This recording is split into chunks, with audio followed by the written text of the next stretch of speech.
was it intended? Was it ever like a vision at the beginning, like, we want to change the way people can go out there, young people or old people too, and redefine their lives and secure their futures financially, and we believe we could be a big part. Was it like that, or was it just no? Was it sort of one foot in front of the other, and holy crap, wait a second, we got something awesome? Which one was it?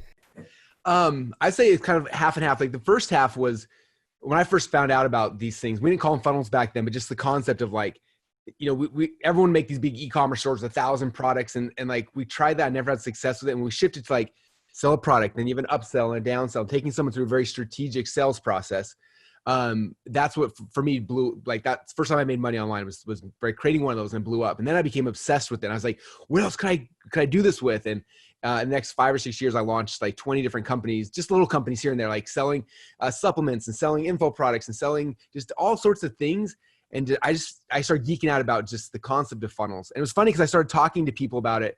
And back then nobody seemed to care, or their eyes would just glaze over like, okay. But I was so excited. I kept talking about it.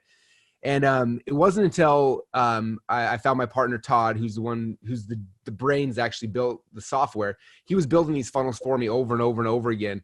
I think honestly got to the point where he's just like, man, all these funnels are similar, but like, why do I have to keep doing these? Like, he's like, I can build software to make this process really easy, so you don't have to keep asking me, to change things 500 times a day. And so he built that. And I remember that's when things kind of took off for us, because like people could understand conceptually what I was talking about, but it wasn't until they had ClickFunnels, the tool, where it's like, oh, I can actually do this thing that Russell keeps talking about, and it's really simple.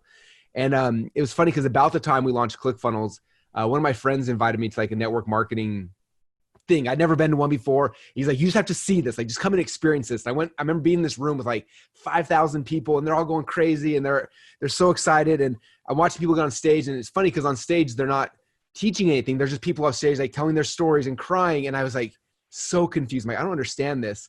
And my buddy looked over to me. He's like, do you notice what they've done? I was like, no, I have no idea. And he goes, they didn't just sell a product. He's like, they created a movement. And I remember he said that, I had this like, oh my gosh, like I don't want to just sell a software product. Like that's not that cool. Like, how do I create something bigger? And so I started geeking out on that. Like how do movements get started? How are cults built? How are religious movements? Like, I started looking at all those kind of things, and then trying to weave and incorporate those things into our messaging as ClickFunnels was growing.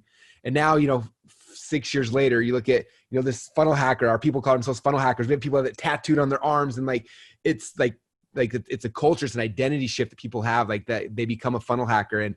And so I don't think it was like super strategic, but as I started kind of figuring it out, then we've leaned into that, and it's been really cool to see what's happened over the last few years.